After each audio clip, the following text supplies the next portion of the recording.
final thing. Job 5. Replace Mac Jones, ?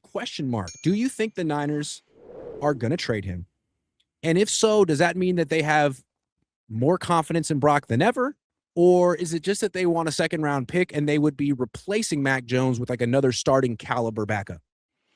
So I would love to see them keep Mac Jones. I think they're going to trade him, and this is just my intuition talking, because of all those reports that came out earlier about how the 49ers don't want to trade Mac Jones. That tells me that's a smokescreen. They're trying to build up leverage in those negotiations, and I think he probably will be traded, whether it's during the draft or not. We'll see. Who knows? Maybe Kyle and John have already fallen in love with a college quarterback that they want to draft in the 5th round, that they see as being someone that can, be an understudy to Brock. I don't know the reasons for they it. Took Maybe last year.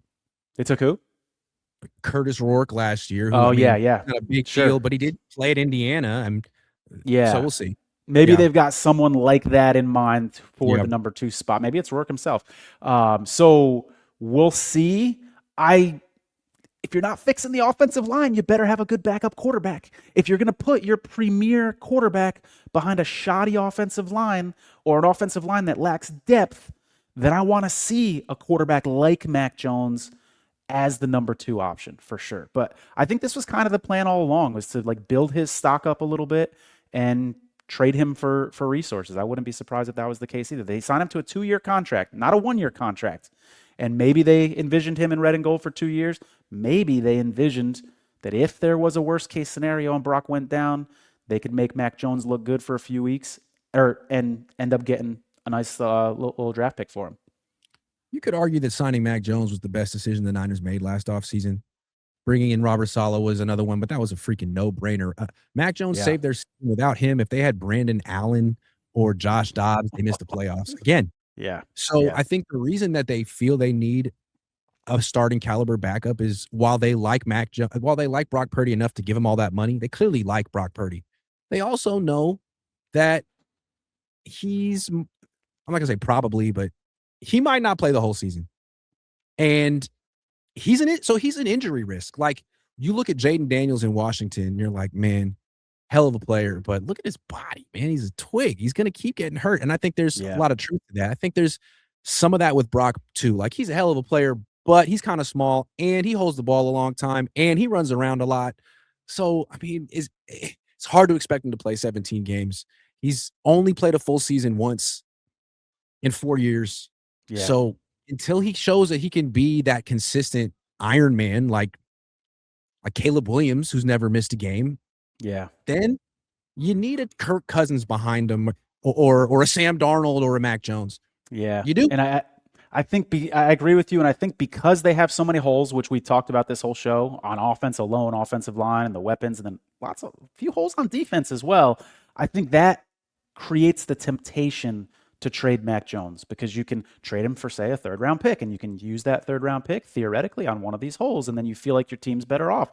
But he's not expensive. You're not saving a lot of money. As we said, Brock can get hurt, has gotten hurt. There's a comfort there to having a backup quarterback. He saved your season last year. I think they're going to trade him. I would be quite content if they didn't and he stuck around.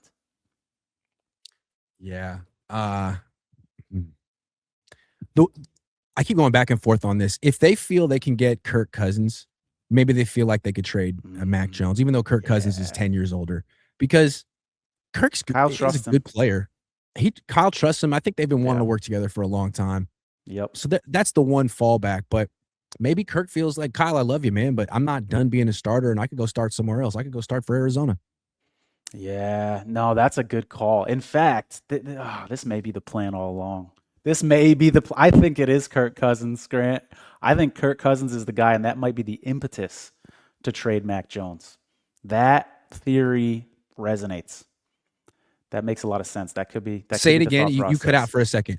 Say it again. That theory resonates. That this could be the thought process all along. That they've already identified Kirk Cousins to be that guy, and that's why we're hearing this chatter about Mac Jones being traded, which supposedly they don't want to do, but maybe he's already the guy they've identified. I could see that being the case.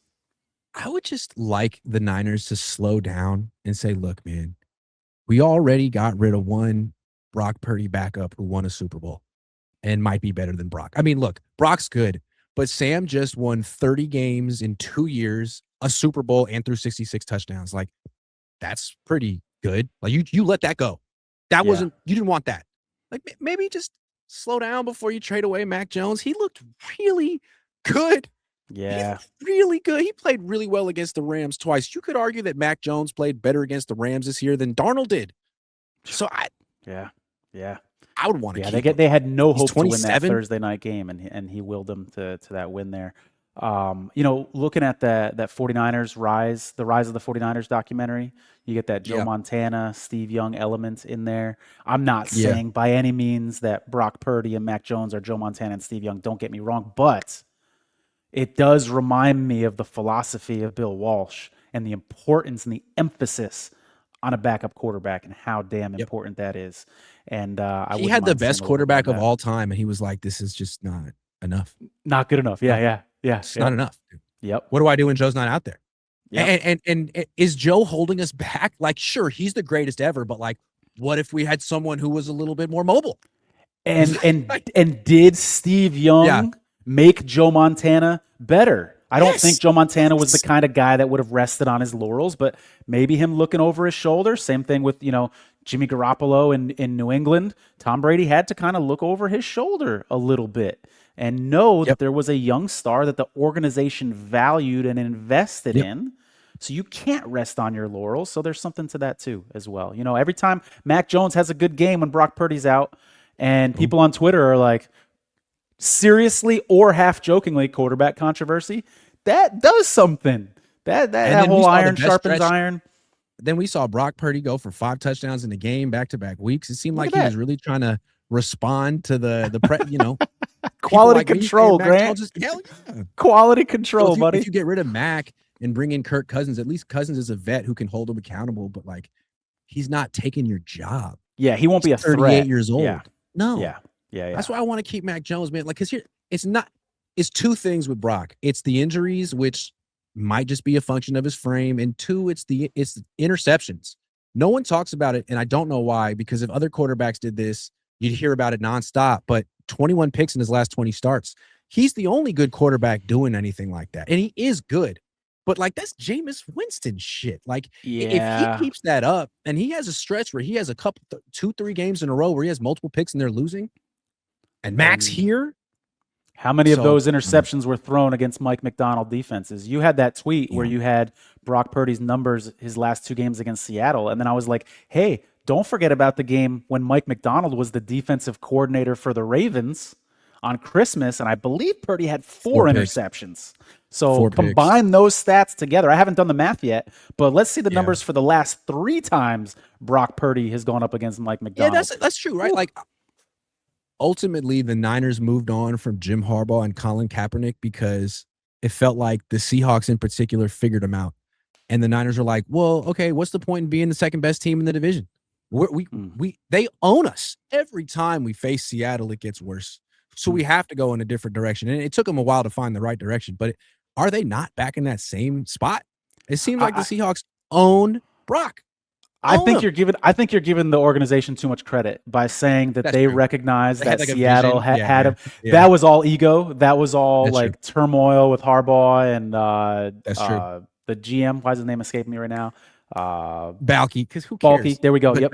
Yeah. That was that, and Balky won the ego war with Harbaugh and convinced ownership. The ego war. I think that's what that was. I would love to give them that credit and say that they recognize that Seattle kind of beat them and they had to change, but I don't think that was the case. I think, and it's funny, I go back to that documentary, the rise of the 49ers, and I see how early on DeBardlo made some mistakes with the head coaching hires, and then he was able to, this guy from Stanford, he was able to just turn things around with the right head coach. And then this 49er leadership, all those years later, they get a guy from Stanford who is not Bill Walsh. I'm not saying Harbaugh is Bill Walsh, but he was a damn good coach and took you to the Super Bowl, and you just let him walk. You just let him out, even though you had this history of your team and you know how important a good head coach is. You just let him walk out. What a bad decision. I want to give York some grace here because I covered this. the reason they fired one of the reasons they fired Harbaugh beyond the ego stuff was that Harbaugh refused to fire Greg Roman. And Greg Roman, I didn't know that. He refused. And he sucked then and he sucks now. And it's interesting, he finally fired Greg Roman and now he has Mike McDaniel, and that just might work. But he was very stubborn back then too. And I think I even at the time felt like I wouldn't be opposed to moving on from Harbaugh if they made Fangio the next head coach. But they had in their head that like Fangio's old and players don't like him, and Tom Sula's a player's coach. Was like, man, that's the dumbest shit I've ever fucking heard. But I don't know. Maybe Fangio wouldn't have worked out either. I'm not sure he's a head coach. He's a great coordinator. Yeah. How do you go from Harbaugh to Tom Sula? Hard. Like, it's the dumbest shit that's ever happened.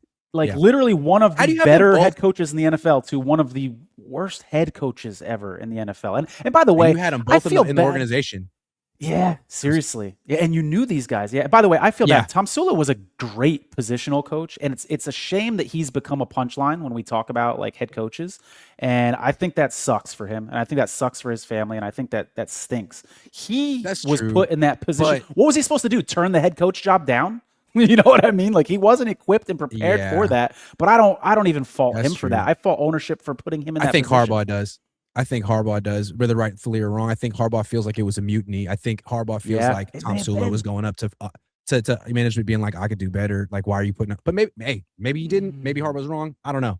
But I think that's why he's in NFL Europe now, despite being one of the best D-line coaches in the league, because it's a very tight-knit fraternity. And good point. You can't lead mutinies. And I'm not saying he did, but if he did, that might explain things.